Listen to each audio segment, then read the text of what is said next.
اور مال یتیم کے قریب بھی نہ جانا. دیکھیں کچھ چیزوں کا یہ کہا گیا، تقربو کا لفظ کس کے لیے آیا؟ ایک تو فحاشی کے لیے آیا اور ایک مال یتیم کے لیے آیا. فحاشی کا بھی یہ نہیں کہا کہ بے حیائی کے کام نہ کرنا، لیکن یہ بھی سب ہو سکتا تھا نا کہ بے حیائی کا کام نہ کرنا. اس میں بھی کہا گیا فحاشی کے قریب بھی نہ جانا، اس لیے کہ فحاشی وہ چیز ہے، بے حیائی کے کام انسان پھسل جاتا ہے اس میں. اسی طرح مال یتیم کے بھی قریب بھی نہ جانا، سوچنا کہ یہ آگ کا انگارہ ہے. اور واقعی اللہ تعالیٰ نے سورہ نساء میں اس چیز کی سزا بتائی ہے نا کہ جو مال یتیم کو ناحق ہڑپ کر لیتا ہے اس کی سزا یہ ہے کہ وہ اپنے پیٹ میں انگارے بھر رہا ہے، آگ بھر رہا ہے اپنے پیٹ میں. مال یتیم کو صرف اس صورت میں احسن جو صورت ہے، ایک ایکسیپشن دی گئی نا، احسن جو صورت ہے سوائے اس کے، اس میں تم مال یتیم کے قریب جا سکتے، یتیم کے مال کو یوز کر سکتے. اور وہ کون سی صورت ہے؟ سورہ نساء میں ہم پڑھ چکے ہیں. جو اس کی کفالت کرنے والا ہے وہ خود بیچارہ غریب ہے، وہ خود اتنا ہینڈ ٹو ماؤتھ ہے، وہ اب اپنے بچوں کو دیکھے کہ یتیم کی کفالت کرے تو وہ مال یتیم میں سے معروف طریقے سے کچھ لے سکتا ہے. یعنی سمجھ لیں کہ اپنی سیلری لے لی اس کو پالنے پوسنے پہ، اس کا کیئر ٹیکر ہونے پہ.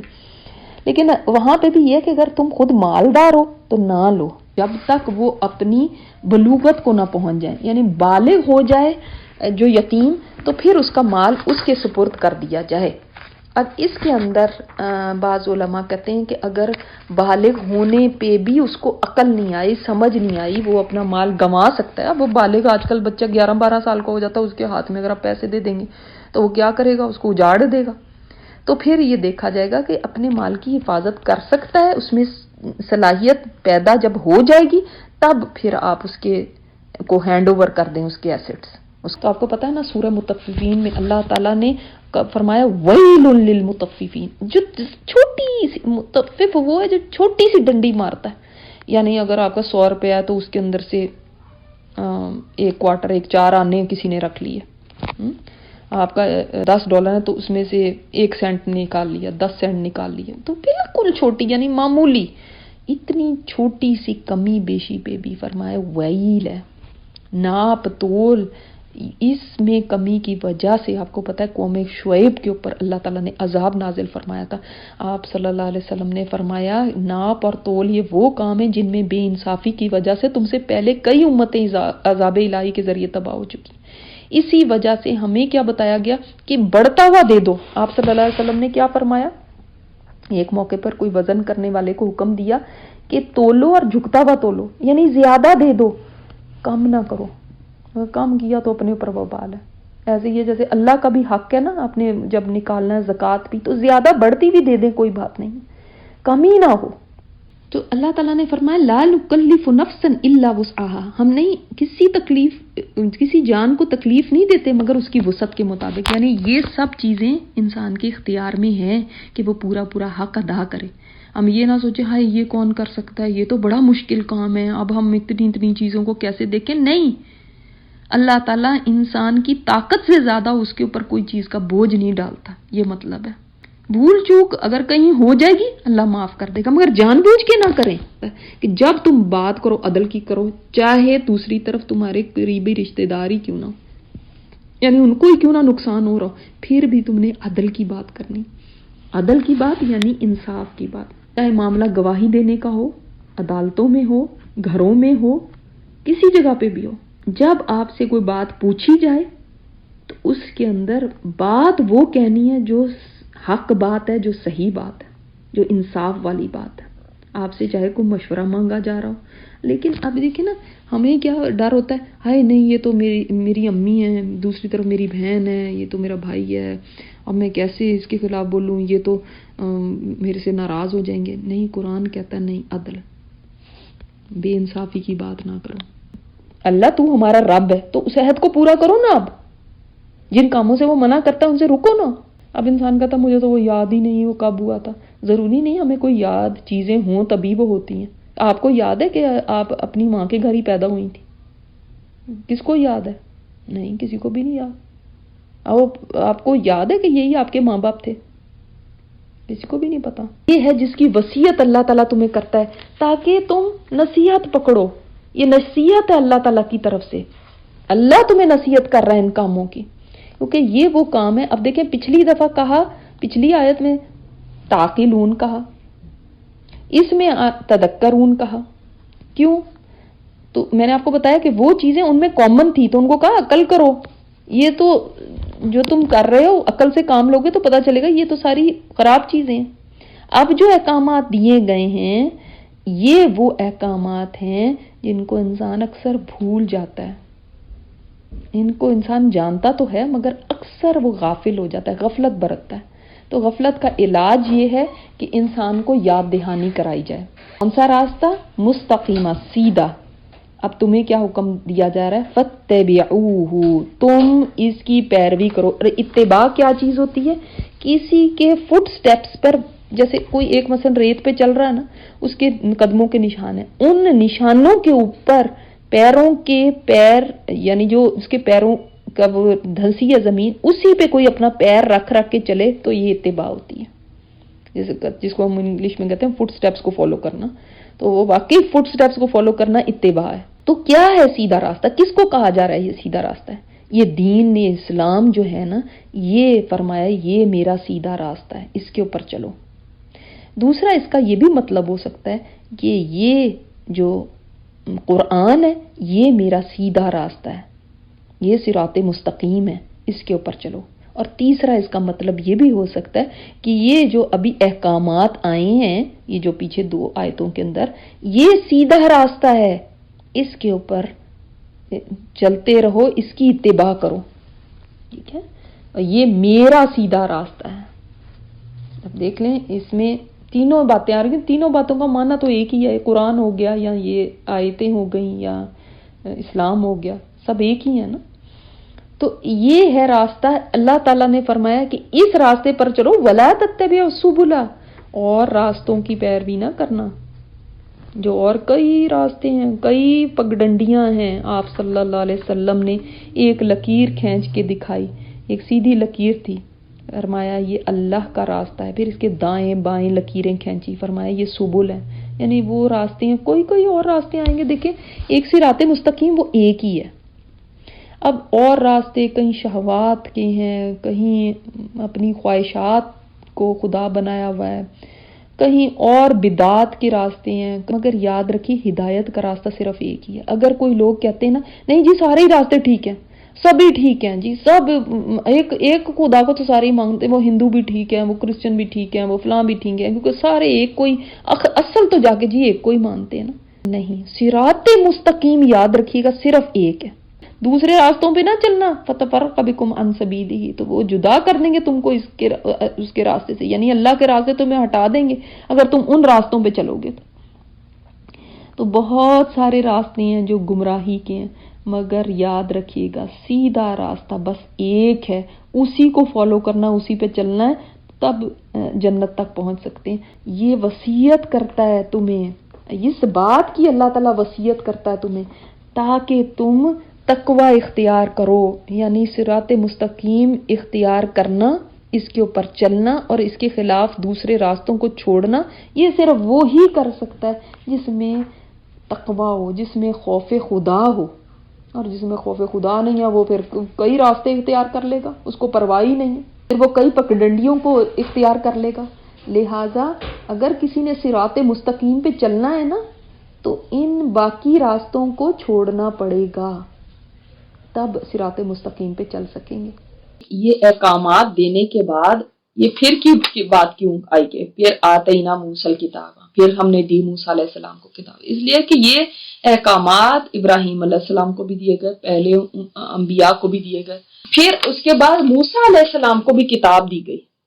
اور اس کتاب میں نے آپ کو کیا بتایا کہ اللہ کے نام کے بعد یہی آیات تھی، یہی حکم تھا پورا کرنے کو اوپر اس کے جو نیکی کرے، جو نیکی کرنا چاہتا ہے، جو احسان کرنا چاہتا ہے، جو احسان کی روش پہ چلنا چاہتا ہے، بھلائی کرنا چاہتا ہے، اس کے لیے نعمت کی تکمیل تھی. یہ نعمتیں تو اور بے شمار انسان کے پاس ہوتی ہیں نا، کتنی ساری نعمتیں، لیکن سمجھ لیں کہ یہ ساری نعمتوں کو مکمل کرنے والی کیا چیز تھی؟